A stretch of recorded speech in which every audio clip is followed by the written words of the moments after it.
जय गुरुदेव। लंबा मार्ग दूर घर, बिकट पंथ बहुमार। कहो संत क्यों पाइए, दुर्लभ हरि दीदार।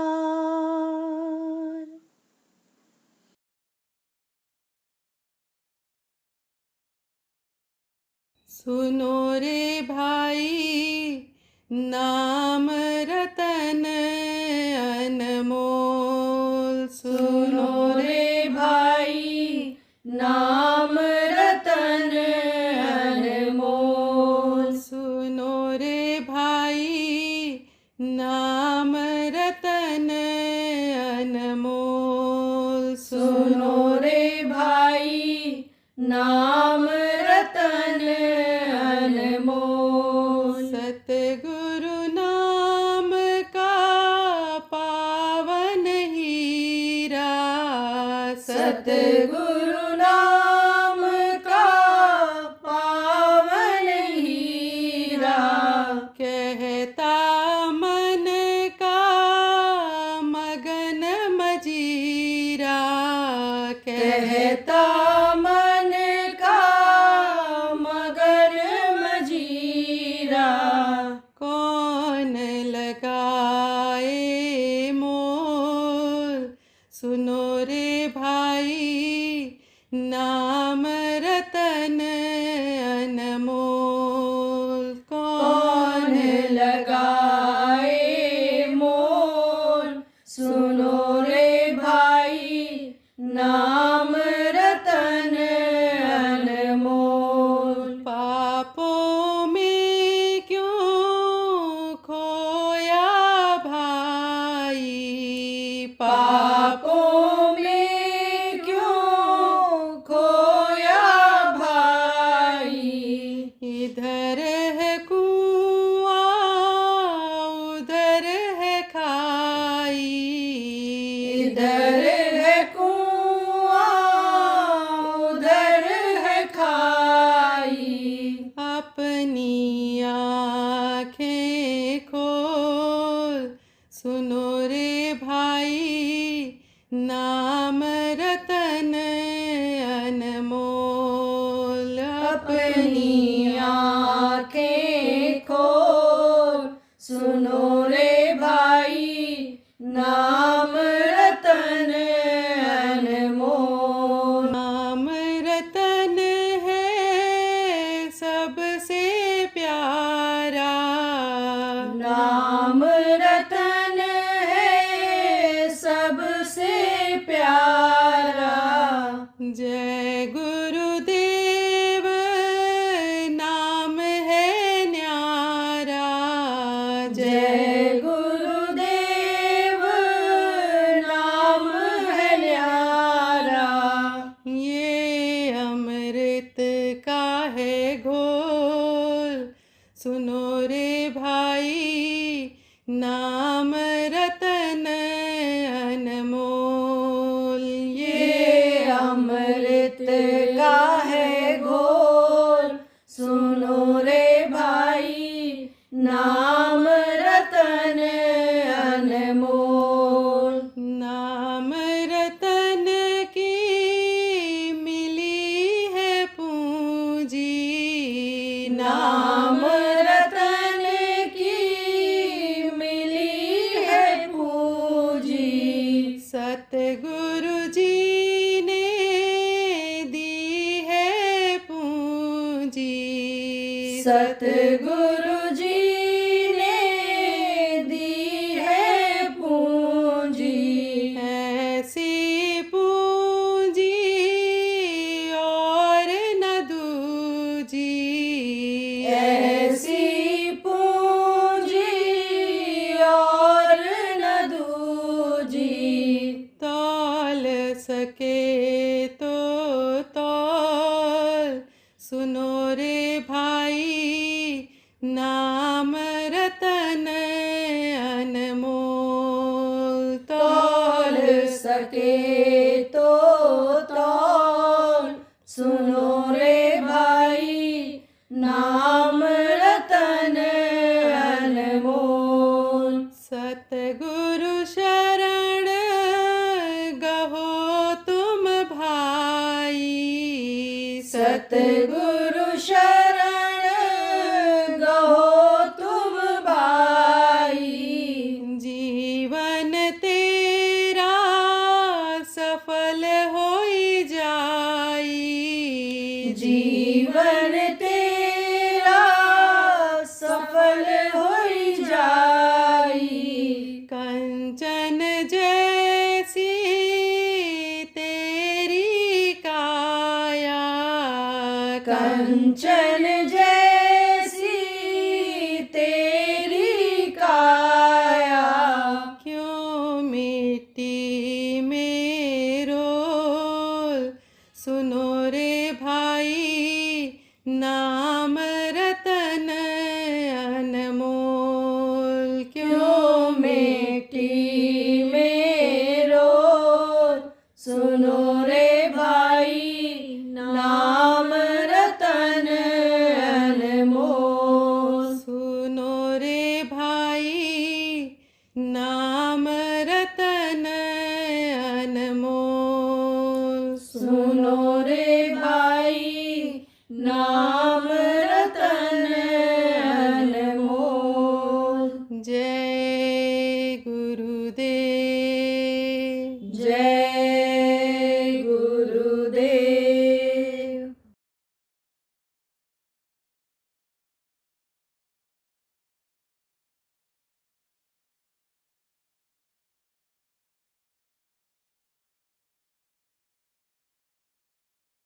ऐसा नाम बताऊंगा कि इस नाम से ही आपके लिए सारी चीजें उपलब्ध हो जाएंगी। यही नाम आपको खींच के ले जाएगा, नरकों से आपको बचाएगा, 84 लाख योनियों से बचाएगा। ये जो घर घर की बीमारी है वो दूर करेगा, लड़ाई झगड़ा कुछ कुछ जो घरों में लगा रहता है ये दूर करेगा, टेंशन जो बराबर बना रहता है वो दूर करेगा। तो कहा गया ये कई साधे सब सजाए। अब सब साधे सब जाए तो ये किसी को क्यों न साध लो, इसी से सब काम बन जाएगा, इसी से सब बन जाएगा। तो अब आपको दूंगा नामदान। कौन सा नाम बताऊंगा? देखो, नाम दो तरह का होता है। जैसे दो तरह के गुरु होते हैं, एक विद्या गुरु होते हैं, एक आध्यात्मिक गुरु होते हैं। गुरु की जरूरत पड़ती है, गुरु बिन भव तरे न कोई, जो बिरन शंकर सम हुई, चाहे ब्रह्मा या शिव के समान कोई होगा, बगैर गुरु के पार नहीं हो सकता। और जितने भी लोग पार हुए वो गुरु की वजह से, गुरु की दया से। हम तो बच गए साहब दया से, निकल गए। कहाँ से बच गए? काल के चक्कर से बच गए। जब निकल गया जो तब कहा कि इनकी हमारे साहब कौन साहब? कबीर साहब कहते थे उस प्रभु को साहब। अब कबीर साहब को बहुत से लोग साहब कहते हैं, कबीर के नाम के आगे साहब इसीलिए लगा दिया। उन्होंने नाम को जगाया था। कौन सा नाम? सत साहब नाम। अब तो कबीर साहब ही कबीर जो लोग जपने लग गए। उस समय पर शक्ति थी, अभी आपको बताता हूँ। तो प्रेमियों, आप ये समझो कि जैसे गुरु होते हैं, दो तरह के होते हैं। एक विद्या गुरु होते हैं। विद्या गुरु क्या बताते हैं? दुनिया की जानकारी वाली चीजें बताते हैं। लकड़ी का काम सिखाते हैं, लोहे का काम सिखाते हैं, हिंदी अंग्रेजी उर्दू फारसी पढ़ने का सिखा देते हैं। उससे कमाई होने लगती है, पेट पालने लगता है, आदमी बच्चों की परवरिश करने लग जाता है। वो होते हैं विद्या गुरु।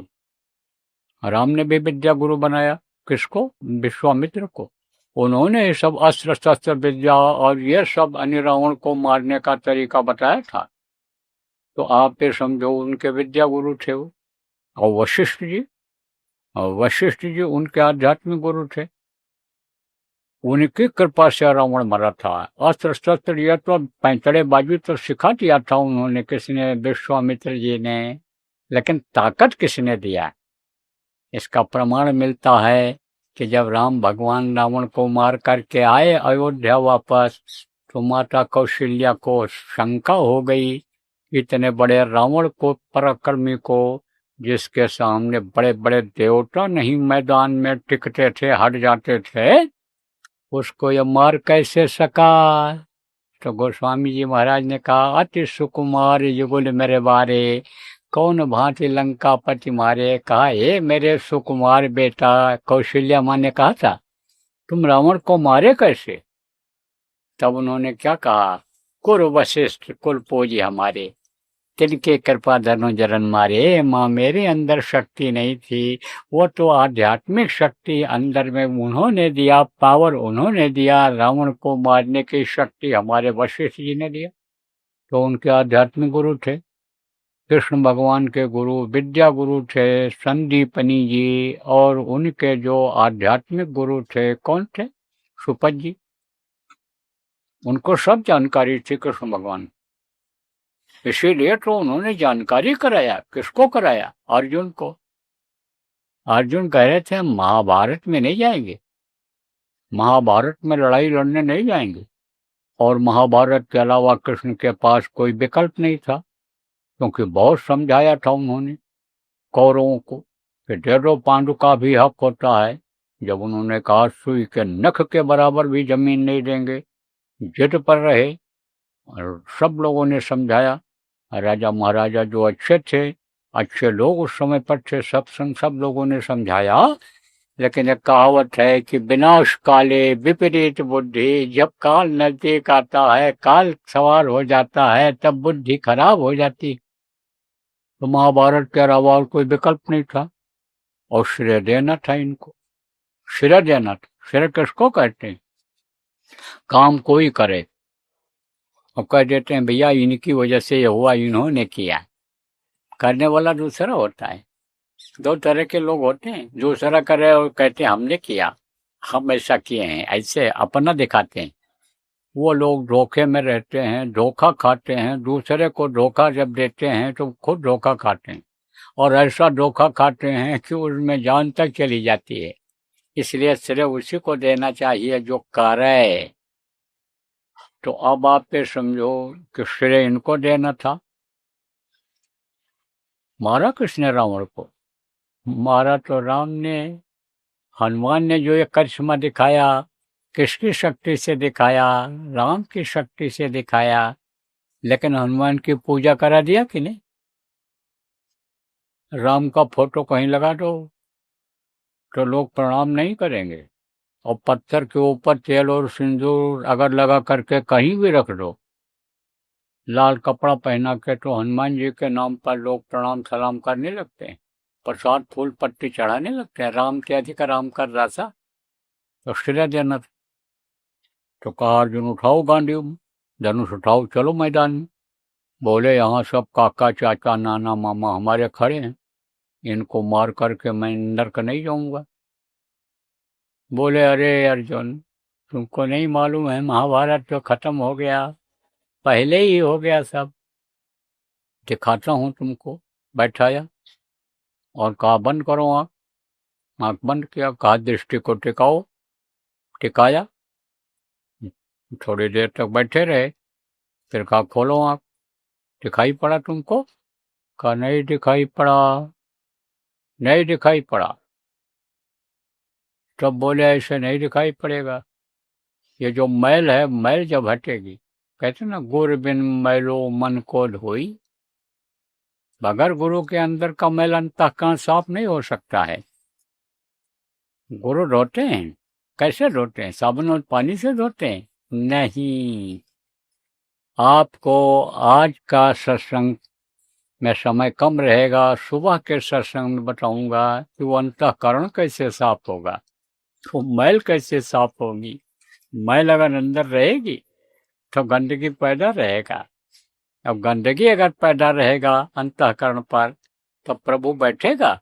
ये जगह पर अगर कीचड़ रखा होता, इस जगह पर लेट्रिन पेशाब पड़ा होता, तो आप बैठते? तो सफाई तो जरूरी है। आदमी नहीं बैठता तो भगवान कैसे बैठेंगे गंदी जगह पर? अब आजकल तो लोगों ने गंदा कर लिया, मांस खाया, मछली खाया, अंडा खाया, शराब पिया, पेट को कब्रिस्तान बना दिया। तो जहाँ मुर्दा जलाए जाते हैं, गाड़े जाते हैं, वहाँ कोई पूजा पाठ कथा भागवत करता है? नहीं करता है। देवताओं को बुलाता है? नहीं बुलाता है। कहते भूमि पूजन करो, तब यज्ञ करो, तब भागवत करो। भूमि को पवित्र करता है, तब कहाँ ये सब अनुष्ठान करता है। तो कहा कि अच्छा बैठो, दोबारा बैठाया और ठोका यहीं पर, यहाँ पर अपनी शक्ति से। आप ये समझो कि उसको हटाया, कर्मों को लिया उन्होंने, अपने ऊपर लिया और कहा अब बैठो, देखो। ध्यान लगाया तो अर्जुन ने देखा कि सब के सब मरे पड़े हुए। चक्र सुदर्शन ने बड़े बड़े योद्धाओं का सिर काट दिया। और बोले तो हमको तो बस खाली श्रेय लेना है, और धनुष लेकर के पहुंच गए। एक तरफ से आंख बंद करके छोड़ते गए, सारे योद्धा धराशायी हो। तो अर्जुन को तो मालूम था कि महाभारत कराया किसने, और महाभारत में विनाश उनका किसने किया, 11 छोड़ी सेना को खत्म किसने किया, उनको तो मालूम था। लेकिन बाकी लोगों को नहीं मालूम था। 4 भाइयों को, नकुल, सहदेव, भीम वगैरह को अपने ऊपर बड़ा घमंड था, क्योंकि बलवान थे, बहुत ताकत थी इनमें। तो अब आप ये समझो प्रेमियों कि ये लोग सब पहुंचने लगे, मैंने मारा, मैंने गिराया, मैंने ये किया, ऐसा किया, वैसा किया। जैसे कहीं कोई अनेक कामयाबी मिल जाती है तो आदमी बैठ करके कहता है अरे ऐसा हो, ऐसा, खुश होता है, खुश हो रहे। कृष्ण ने कहा भाई ये घमंडी हो जाएंगे, अहंकारी हो जाएंगे। और करा कराया सब गया। जब आया अहंकार, जब आदमी को अहंकार आ जाता है तो करा कराया सब चला जाता है। जो फल उसको मिलने का होता है वो सब खत्म हो जाता है। अहंकार पैदा कैसे होता है ये तो कल सुबह के सत्संग में बता दें। कहाँ से डोरी खींची जाती है तो अहंकार आता है। शिव खींचते हैं डोरी तब अहंकार आता है, क्योंकि अहंकार की डोरी उनके हाथ में है। तो अब आप इस बात को समझो प्रेमी कि फिर वो ले गए, किसके पास ले गए, वो बपरीक के पास ले गए, जिसका सिर काट करके रख दिया था। उसने वरदान मांगा था, बहुत बहादुर था, बहुत बहादुर। एक तीर छोड़ दे तो सैकड़ों हजारों का सिर काट करके और तीर वापस आ जाता था उसके पास। 3 ही तीर था उसके पास, और उसी से महाभारत जो है वो लड़ने के लिए तैयार था। वो कृष्ण ने पूछा कि तू यहाँ क्यों खड़ा है, पीपल के पेड़ के नीचे खड़ा था। कहा यहाँ क्यों खड़ा है, बोले महाभारत लड़ने के लिए आया हूँ। कहा तेरे पास हथियार तो है नहीं। बोला ये 3 तीर है, इसी से लड़ेगा। हाँ ये करिश्मा दिखाएगा। क्या करिश्मा दिखाएगा, दिखा सकता है? हाँ दिखा सकता हूँ। तो एक तीर छोड़ा, अब जितने पत्ते थे पीपल के पेड़ के ऊपर सबको उसने नत्थी कर लिया। कृष्ण ने एक पत्ता मुट्ठी में ले लिया था, दूसरा पैर के नीचे दबा लिया था। तब मट्ठी हो गया, नीचे पड़े हुए पत्ते जब बींध गए तब पैर की तरफ बढ़ा जब तीर, तब चिल्लाया पैर हटाओ नहीं पैर भी नट्ठी हो जाए। तो उस पत्ते को नट्ठी किया जब पैर हटाया। फिर हाथ की तरफ बढ़ा तीर, फिर वो बोला हाथ खोल दो, मुट्ठी नहीं हाथ चला जाएगा। मुट्ठी खोला, उस पत्ते को भी नट्ठी करके और फट से आ गया तरकश में, फट से तीर आ गया। तब कृष्ण ने कहा भाई इसके हथियार बड़े चोखे हैं और है भी ये बहुत बहादुर। तब उससे पूछा ये बता तू लड़ेगा किसके तरफ से। तब उसने कहा जो हारेगा उसी की तरफ से लड़ेंगे। कृष्ण ने तो कहा खेल खराब हो जाए, हारेंगे तो कौरव और ये उनके तरफ लड़ेगा तो हम और ये दोनों आमने सामने हो जाएंगे, तो लड़ाई बड़ी लंबी हो जाएगी। और चित गिरे कि पुट गिरे, कहते न ऊँट कौन करवट लेता है, ये तो समय बताता है। तब उन्होंने कहा कि तेरे अंदर और कौन अच्छाई है, बहादुर तो है तो, तेरे अंदर और कौन अच्छाई है। तब बोला मैं दानी हूँ। क्या चीज दान करते हो? मेरे पास कोई चीज रहती है मैं दे देता हूँ, कोई मांगता है तो मुझे भी देगा, दे दूंगा। तब कृष्ण ने कहा तू अपना सिर मुझे दे दे दान में। तब वो बोला कि दे तो दूंगा, लेकिन मेरा संकल्प है कि मैं महाभारत देख लूं, तो हमारा सिर कहीं रखवा दो, हम देख लेंगे। तो कटवा करके वहां काट करके रखवा दिया। तो पहाड़ के ऊपर रखा था, पूरा महाभारत देखा उसने। सुबह शुरू होता था और शाम को दिन डूबने से पहले जब तक खत्म होता बराबर देखता रहता था। तब कृष्ण इनको पांडवों को लेकर के गए और बोले कि बताओ वो बपली, महाभारत में तुमने क्या देखा? तुमने देखा? हाँ देखा। क्या देखा? तब उसने कहा देखा कि चक्र सुदर्शन चल रहा है, सबका सिर काटता चला जा रहा है। कृष्ण ने कहा अच्छा, और ये जो योद्धा खड़े हैं वीर? उसने कहा ये सब मुंह फैलाए हिजड़े की तरह खड़े हुए थे, किसी का हाथ पैर भी नहीं हिल रहा था, केवल चक्र सुदर्शन चल रहा था महाभारत के समय पर। तो अब इनका अहंकार खत्म हो गया। कृष्ण ने कहा देखो पांडव, अब हमारा काम खत्म हो गया, अब हम जाएंगे। इतने समय के लिए हम भेजे गए थे, अब हम अपने धाम जाएंगे, जहाँ हमारा स्थान है, हमारा असीला घर है, हम वहाँ जाएंगे। तो पांडव ने कहा महाराज मुझको भी लेते चलिए। बोले मैं तुमको नहीं ले जा सकता हूँ, अगर वहाँ पहुँचना है, जाना है, तो तुम किसी त्रिकालदर्शी के पास जाओ, इनको संत सदगुरु कहा जाता है, समर्थ गुरु कहा जाता है, उनके पास जाओ और उनसे उपाय लो, युक्ति लो, योग करो, साधना करो, तब तुम जा सकते हो। बहुत रोए, बहुत गिड़गिड़ाए, प्रार्थना किया, कहा ले चलो हमको अपने साथ, सारी जिंदगी आपके साथ लगे रहे, जवानी मैंने बिताई, बुढ़ापे में योग साधना कैसे हो पाएगी। लेकिन 24 घंटा साथ रहने वाले पांडवों को दो टूक जवाब कृष्ण ने दिया कि औपचारिक शक्तियां केवल परिवर्तन करने के लिए आती हैं, धर्म की स्थापना के लिए आती हैं। संत सदगुरु जो आते हैं जीवों को पार करने के लिए आते हैं, इसलिए उनके पास तुमको जाना पड़ेगा। चौथे स्कंद गीता में आप पे समझो यही लिखा हुआ है 34वें श्लोक में कि तत्वदर्शी की खोज करो, उनके पास जाओ और उनसे लो युक्ति उपाय, उनकी सेवा करो, जैसा बताओ करो, तब ये काम तुम्हारा होगा। तो उन्होंने भी गुरु किया, समर्थ गुरु उन्होंने बनाया। तो गुरु सब लोगों ने किया। तो दो तरह के जैसे गुरु हुए हैं, दो तरह के गुरु होते हैं, आज भी दो तरह के गुरु हैं।